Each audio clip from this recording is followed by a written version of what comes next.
Willys MB L134 engine, installing the early style oil filler tube. I've installed a few of the bolt-ons on the engine already, so it's going to be a little difficult to get inside here to the cast spot on the block where the oil filler tube goes, but I'm going to apply a thin layer of permatex number 2 to the upper side of the lip where the oil filler tube inserts into the engine block. The engine I'm using in this project is number 216524, making it a 1943. The Willys Overland manuals and TMs show that they started using a positive crankcase ventilation system at a number 20404 on the engine and the MB serial number of 208437. However, many historians and photographs have proven otherwise, that this style system with the road draft and no vent on the oil filler tube went out at about engine number 220000 or thereafter. Here's the oil filler tube itself. If you notice, there's no port that comes off the side of this for your positive crankcase ventilation. Pay close attention to what I'll call the tongue or the cut on this actual tube. This cut is going to orient itself towards the inside of the block. First, we got to apply some permatex number 2, and I can see the lip where this used to be installed on an engine right here.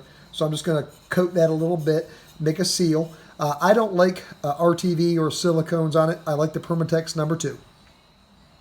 Just going to give it a nice light coat around here. You don't need a ton. This will make a nice seal so the oil won't seep out. Once again, these are just a press fit. So I'm just going to give it a light coat again. Got a bracket here.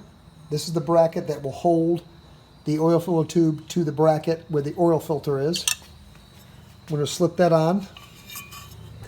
And you want that oriented so the tongue is facing towards the front of the Jeep. We'll take our tube, and again, the square side, this back side, the longest side of the tube, goes towards the inside of the block. So insert it inside the housing. I'm going to give it a little twist just so I make sure that everything's coated with the permatex number 2.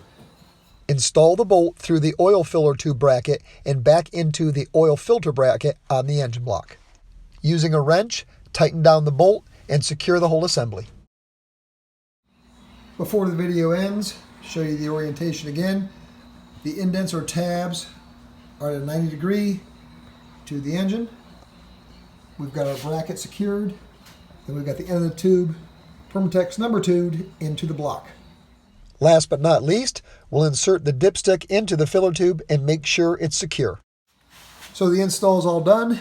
Only difference on a tube with a positive crankcase ventilation would be you'd have a leg coming off here for a vent tube back to the engine. The one with the downdraft does not have that, so we're just a smooth tube. It's all installed. Thank you for watching. Ron Fitzpatrick Jeep Parts, Team G503.